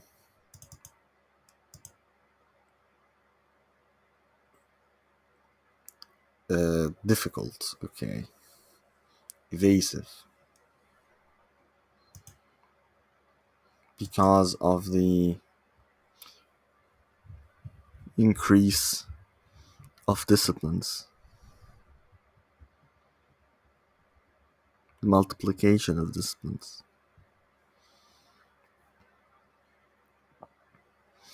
There is much truth in the Platonic conception that the special disciplines are perfected by philosophy. But the companion conception that the philosopher must know his way around in each discipline as does the specialist has been an ever more elusive ideal since the scientific revolution began. Yet, if the philosopher cannot hope to know his way around in each discipline as does the specialist, there is a sense in which he can know his way around with respect to the subject matter of that discipline, and must do so if he is to approximate to the philosophical aim. Yet, if the philosopher cannot hope to know his way around in each discipline as does the specialist, there is a sense in which he can know his way around with respect to the subject matter of that discipline, and must do so if he is to approximate to the philosophical aim.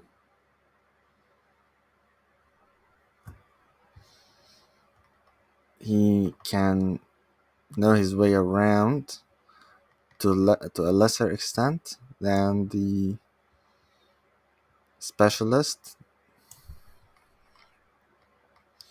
The multiplication of sciences and disciplines is a familiar feature of the intellectual scene. Scarcely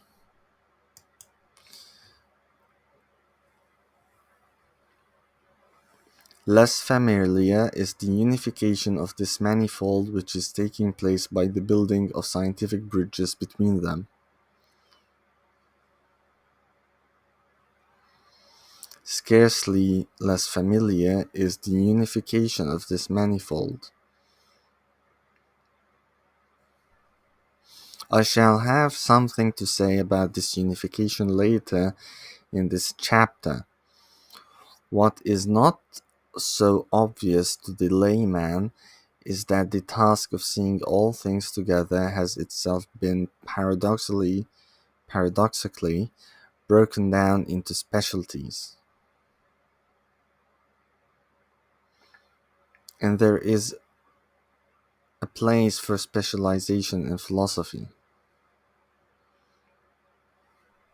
For just as one cannot come to know one's way around in the highway system as a whole without knowing one's way around in the parts, so one can't hope to know one's way around in things in general without knowing one's way around in the major groupings of things. It is therefore the eye on the whole which distinguishes the philosophical enterprise. Otherwise, there is little to distinguish the philosopher from the persistently reflective specialist, the philosopher of history from the persistently reflective historian. To the extent that a specialist is more concerned to reflect on how this work as a specialist, to the extent that a specialist is more concerned to reflect on how his work as a specialist joins up with other intellectual pursuits, than in asking and answering questions within his specialty, he is said properly to be philosophically minded. To the extent that a specialist is more concerned to reflect on how his work as a specialist joins up with other intellectual pursuits, to the extent that a specialist to reflect on how is more concerned to reflect on how his work as a specialist joins up with other intellectual pursuits, then in asking and answering questions within his specialty, he is said properly to be philosophically minded. And indeed, one can have one's eye on the whole without starting at it all the time, without staring at it all the time. The latter would be a fruitless enterprise. Furthermore, like other specialists, the philosopher who specializes may derive much of his sense of the whole from the pre-reflective orientation which is our common heritage. Is he trying to say that a philosopher must be a polymath? Pretty much. I'm not sure. Furthermore, like other specialists, the philosopher who specializes may derive much of his sense of the whole from the pre-reflective orientation, which is our common heritage. On the other hand, a philosopher could scarcely be said to have his eye on the whole in the relative sense.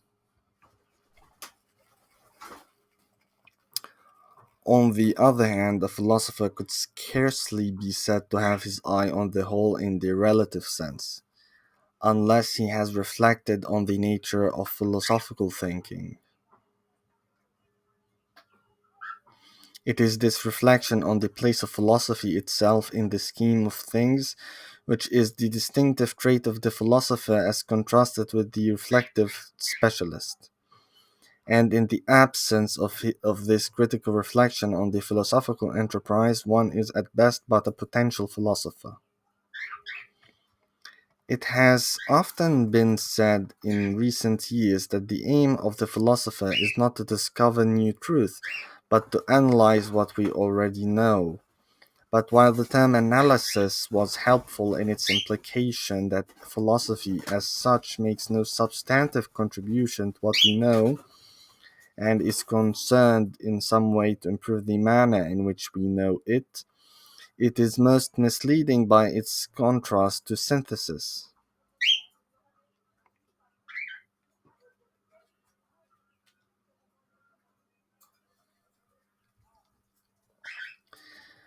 But while the term analysis was helpful in its implication that philosophy as such makes no substantive contribution to what we know, and is concerned in some way to improve the manner in which we know it, it is most misleading by its contrast to synthesis. For by virtue of this contrast, these statements suggest that philosophy is ever more myopic. What is myopic? Short-sighted.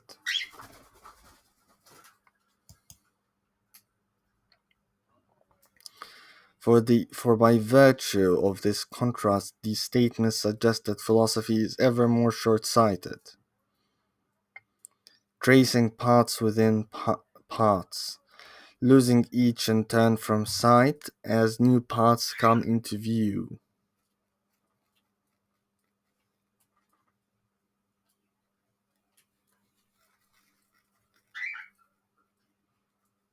For by virtue of this contrast to synthesis,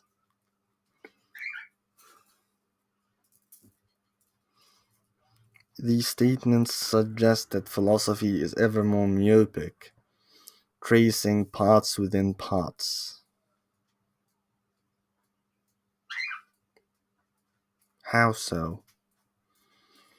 Losing each in turn from sight as new parts come into view. One is tempted, therefore, to contrast the analytic conception of philosophy as myopia with the synoptic vision of true philosophy.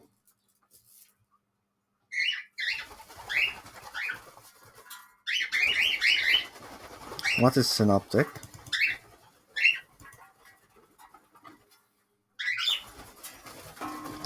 Synoptic, total, gross, overall, aggregate, outright.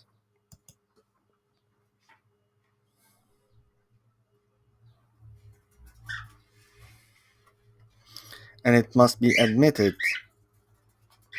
that if the contrast between analysis and synthesis were the operative connotation in the metaphor, then a purely analytic philosophy would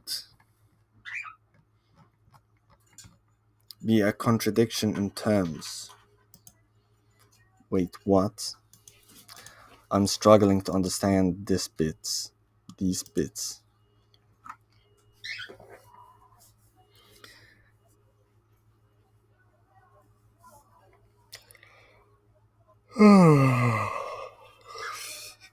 uh, it has often been said in recent years that the aim of the philosopher is not to discover new truth, but to analyze what we already know.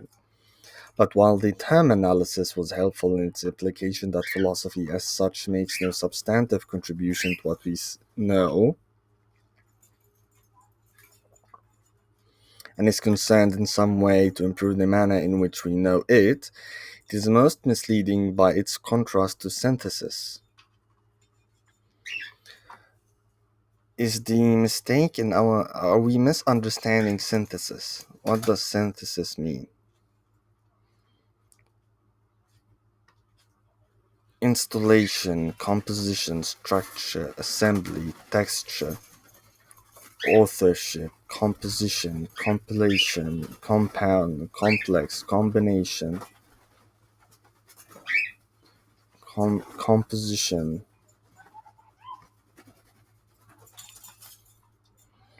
Misleading by its contrast to synthesis.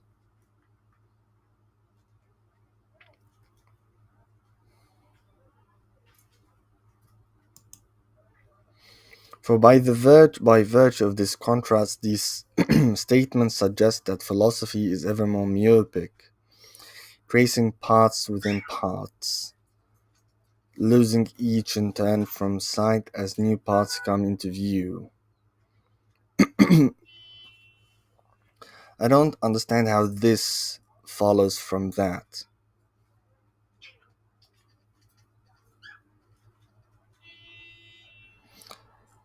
One is tempted, therefore, to contrast the analytic conception of philosophy as myopia with the synoptic vision of true philosophy.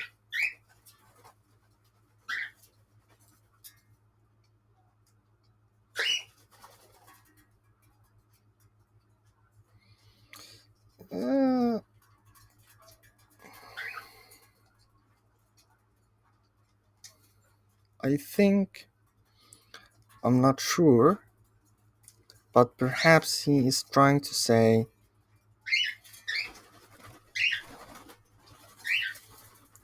that philosophy is not an analysis, but a synthesis, a synoptic vision of everything.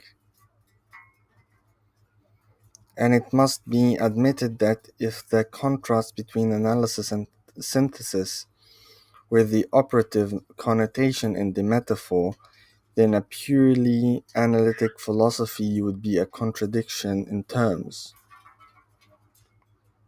Even if we construe analysis, is he trying to critique the concept of analytic philosophy?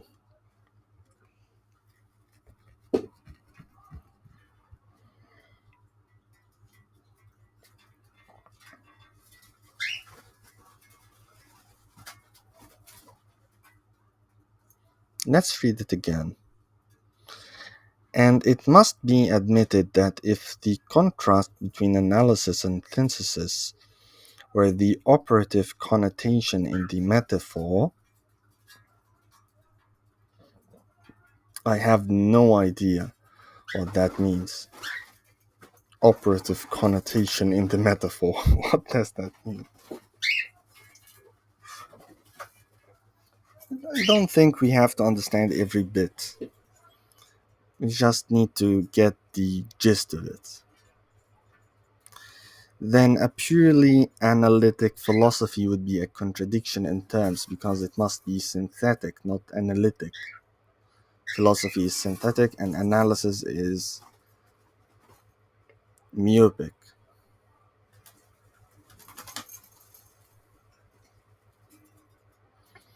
Even if we construe analysis on the analogy of making ever smaller scale maps of the small overall terrain, which does more justice to the synoptic element, the analogy disturbs, disturbs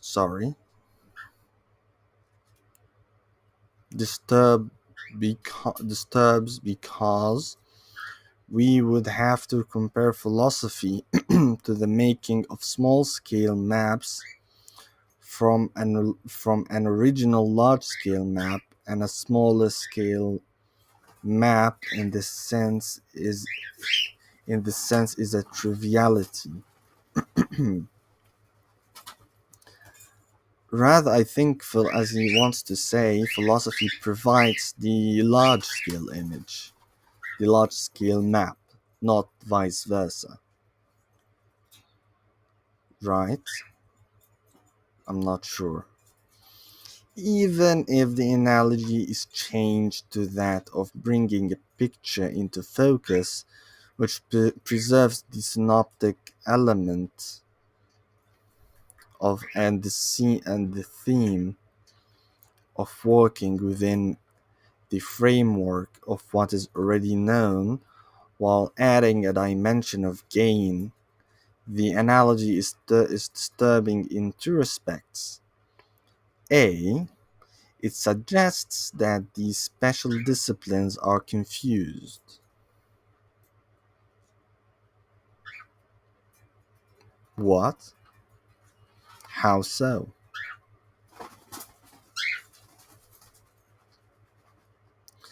As though the scientist had to wait for the philosopher to clarify his subject matter, bring it into focus.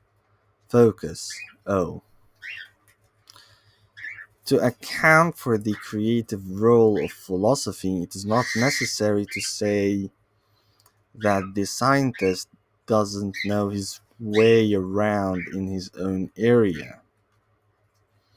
What we must rather say is that the specialist knows his way around in his own neighborhood as his neighborhood, but doesn't know his way around in it in the same way as a part of the landscape as a whole. B. It implies that the essential change brought about by philosophy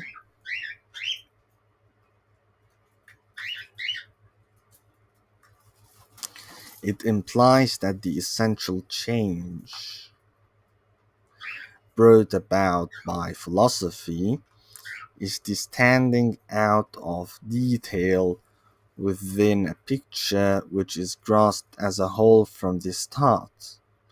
But of course, to the extent that there is one picture to be grasped reflectively as a whole, the unity of the reflective vision is a task rather than an initial datum. Yes. The search for this unity at the reflective level is therefore more appropriately compared to the contemplation of a large complex painting, which is not seen as a unity without a prior exploration of its parts. Why is it so difficult to understand? Or is... Wait. We're almost there. Just one more page and we finish the first section.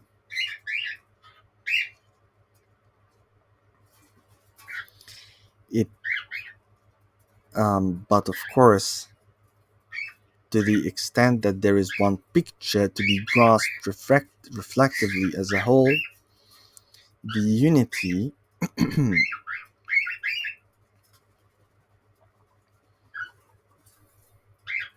but of course, to the extent that there is one picture to be grasped reflectively as a whole, the unity of the reflective vision is a task rather than an initial datum. Yes, I understand this far. Now, this part is what I do not understand. The search for this unity at the reflective level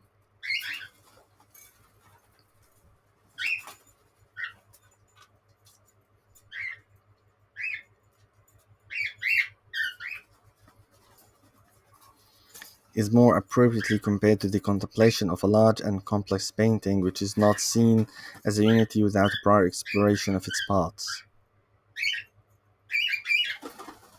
The analogy, however, is not complete until we take into account the second way in which unity is lacking in the original datum of the contemporary philosopher. For he is confused not by one picture, but in principle by two, and in fact by many.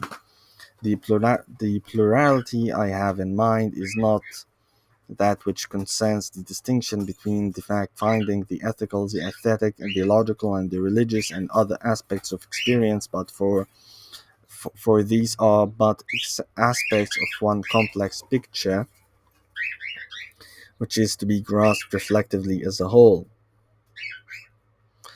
As such, it constitutes one term of a crucial duality which confronts the contemporary philosopher at the very beginning of his enterprise. Here, the most appropriate analogy is stereoscopic vision. I don't know what stereoscopic vision is.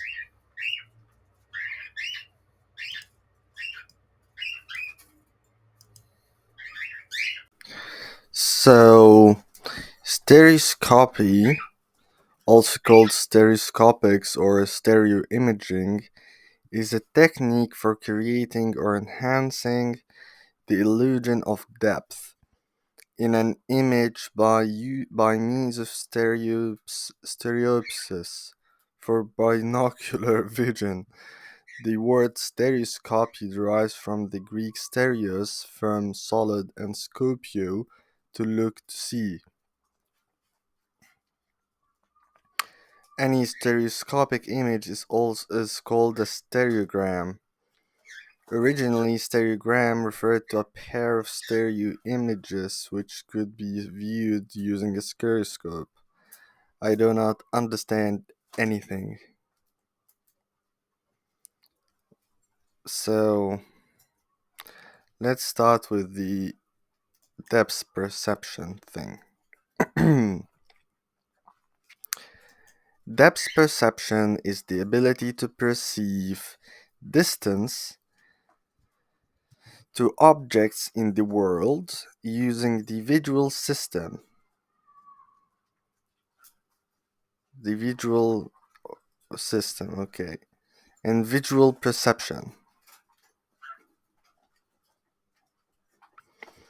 It is a major factor in perceiving the world in 3 dimensions. Depth perception happens primarily due to stereopsis and the accommodation of the eye.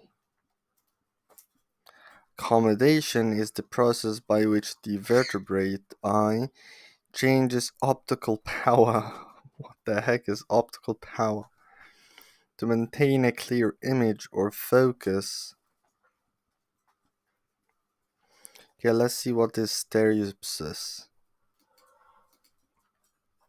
Go back to stereoscopy.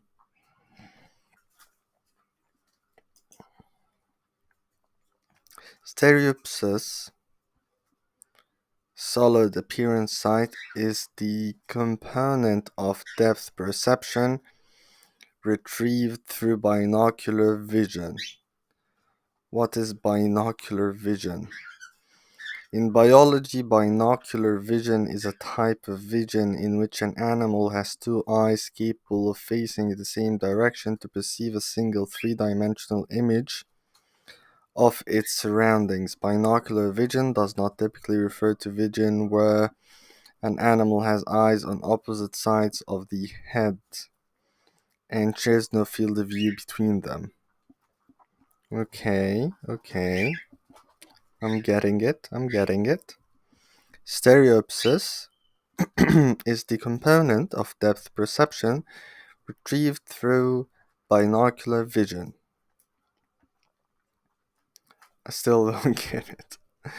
Stereopsis is not only the contributor to depth perception, but it is a major one.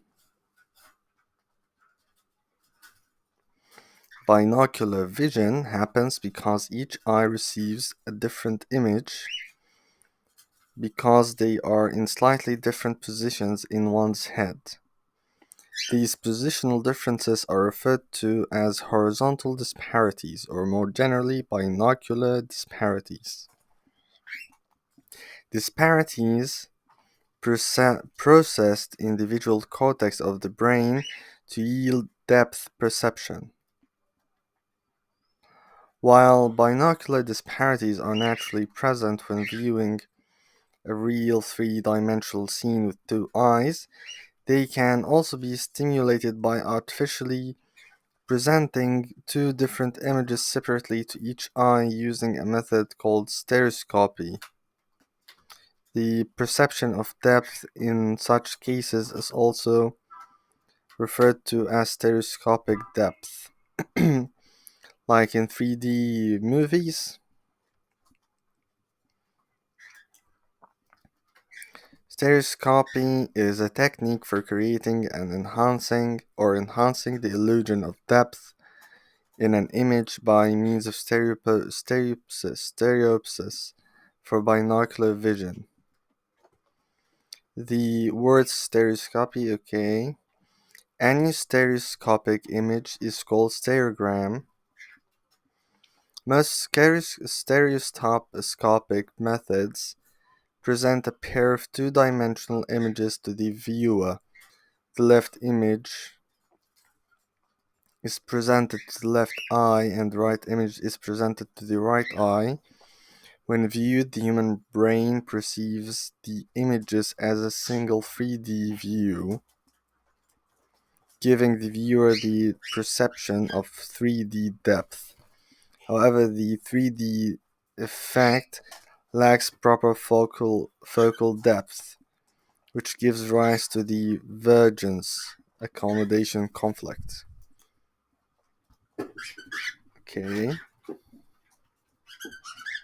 Okay. How do we do it?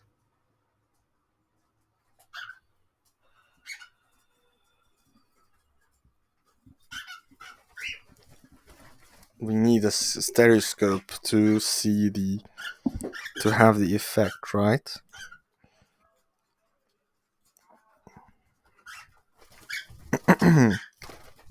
So back to the book, to the article. I got a camera, so I can record now with this camera. This is I. Now we get what a stereoscope is. We read. Here, the most appropriate analogy is stereoscopic vision, where two differing perspectives on a landscape are fused into one coherent experience. For the philosopher is confronted not by one complex many-dimensional picture, the unity of which, such as it is, he must come to appreciate, but by two pictures of essentially the same order of complexity, each of which purports to be a complete picture of man in the world, and which after separate scrutiny he must fuse into one vision. Let me refer to these two perspectives respectively as the manifest and the scientific images of man in the world. And let me explain my terms. First, by calling them images, I do not mean to deny to either or both of them the status of reality. I am, to use Husserl's term, bracketing them, transforming them from ways of experiencing the world into objects of philosophical reflection and evaluation. The term image, I don't get it. Mm, the term image. is usefully ambiguous. On the one hand, it suggests the contrast between an object, example a tree, and a projection of the object on a plane, and its shadow on a wall. In this sense, an image is as much an existent as the object imagined, though of course it has a dependent status. In the other sense, an image is something imagined,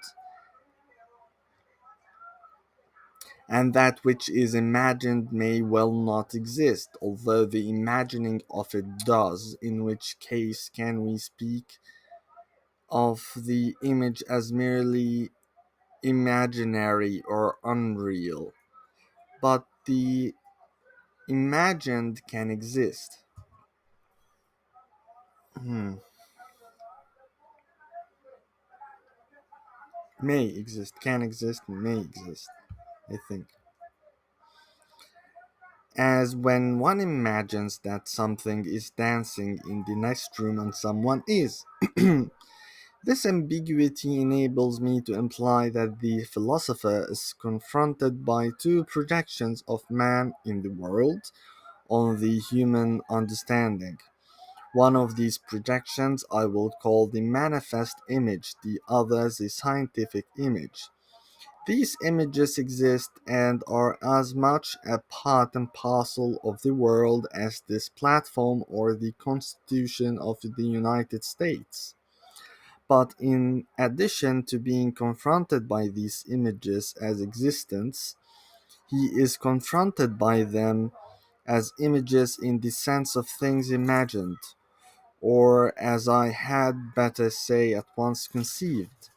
For I am using image in this sense as as a metaphor for conception, and it is familiar fact and it is a familiar fact that it is not that not everything that can be conceived can in the ordinary sense be imagined. The philosopher then is confronted by two conceptions equally public, equally non-arbitrary of man in the world, and he cannot shirk the attempt to see how they fall together in one stereoscopic view. Before I begin to explain the contrast between manifest and scientific, as I shall use these terms, let me make it clear that they are both idealizations in something like the sense in which a frictionless body or an ideal gas is an idealization. They are designed to illuminate the inner dynamics of the development of philosophical ideas as scientific idealization illuminate the development of physical systems. From a somewhat different point of view, they can be compared to the ideal types of Max Weber's sociology. The story is complicated by the fact that each image has a history, and while the main outlines of what I shall call the manifest image took shape in the mists of prehistory, the scientific image promissory notes apart has taken shape before our very eyes. And with this, we finish the first section and we go to the questions. What is the difference between knowing how and knowing that? Knowing how is the ability, it is uh, the experience itself, an unconscious knowledge, unreflective most often. Knowing that is just factual or theoretical knowledge. It may also be unreflective, but most often it is not. Knowing how could imply knowing something, knowing that XYZ, but uh, it is not explicit, it's not expressed explicitly. Are these concepts always distinct. We have answered this part. What does it mean for philosophical knowledge to be a kind of know how? It takes a skill, it is a skill to be able to find one's way in all disciplines and seeing the big picture. What do you think Sellers means when he says that philosophers have turned other special subject matters to non philosophers over the past 2500 years? He means that once philosophers develop a certain field enough, it branches off into its own special discipline and it ceases to be philosophy. Sellers describes philosophy as bringing a picture into focus, but he is also careful to recognize challenges with this metaphor as it relates to the body of human knowledge. What are those challenges? Primary challenge is that it presumes the existence of a bigger picture that is already a given, whilst in reality, the philosopher's job is to create or find this big picture from the smaller pictures. Why is it difficult to imagine all of human knowledge as a picture or image? I frankly did not understand this part well, so pardon me for repeating it again, or excuse me, rather. Um, and let me explain my terms. First, by calling them images, I do not mean to deny to either or both of them the status of reality.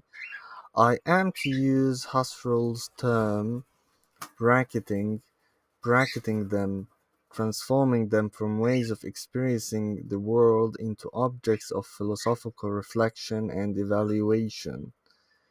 The term image is usefully ambiguous. On the one hand, it suggests the contrast between an object, example a tree, and the projection of the object on a plane or its shadow on a wall, in the sense an image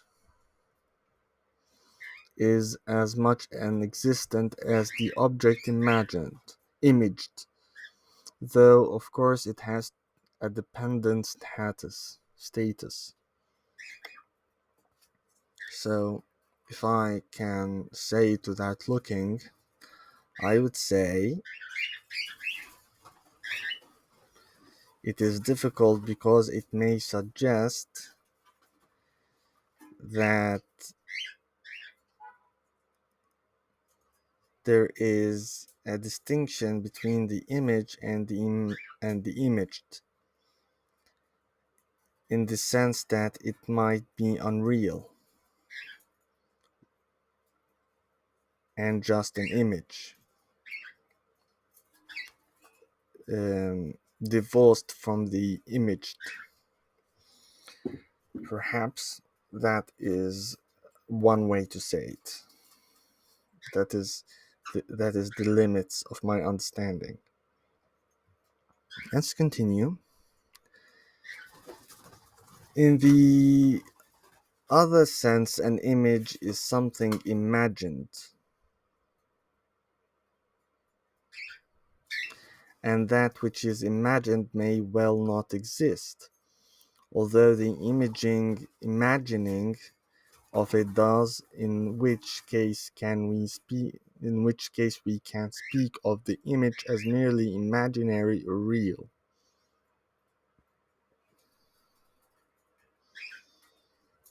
But the imagined can exist, as when one imagines that someone is dancing in the next room and someone is.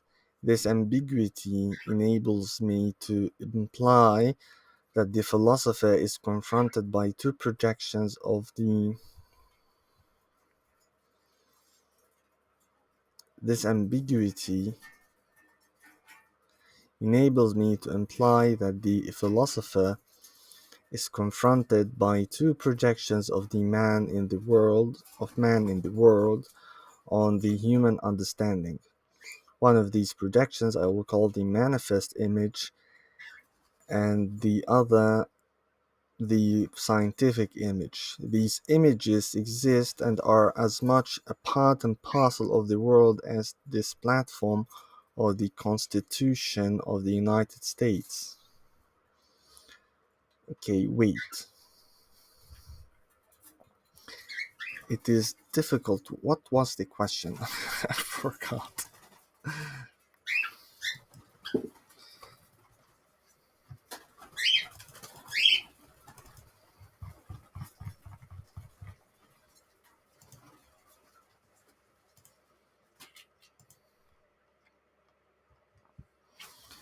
Why is it difficult to imagine all of human knowledge as a picture or image?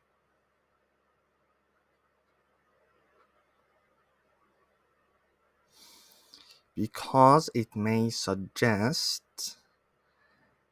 that what is imaged or imagined is unreal. I think that is the answer. What is the scientific image of man in the world? Did he answer that question in this part?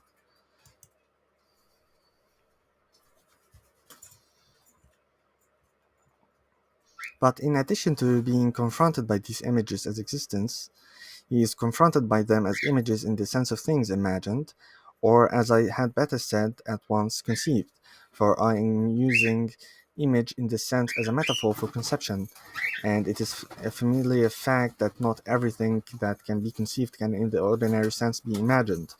The philosopher then is confronted by two conceptions equally public, equally non-arbitrary of the man and in the world, and he cannot shirk the attempt to see how they fall together in one stereoscopic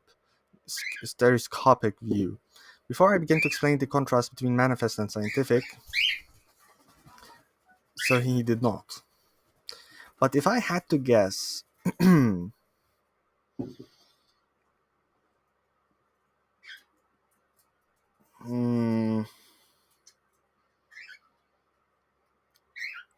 as the name suggests, the manifest image is the image perceived using our senses. Then there is the scientific image that we access through reason.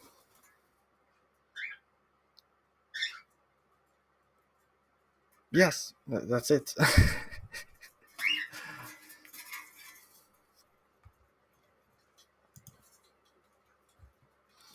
What is the manifest image?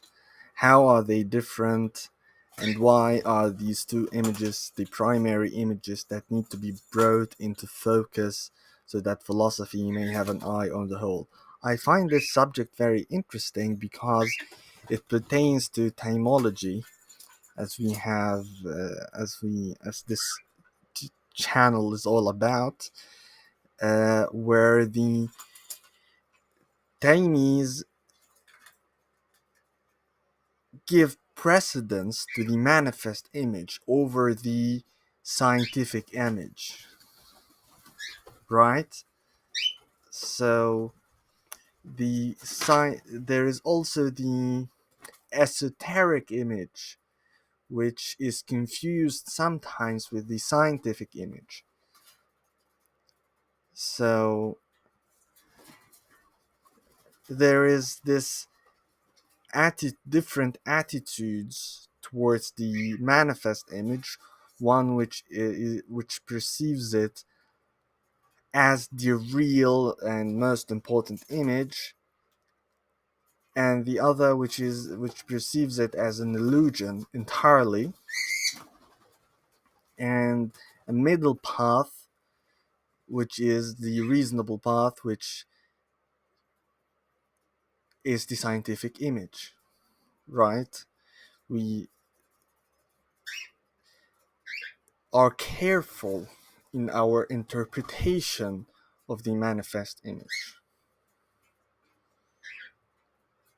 That's all what I have to say.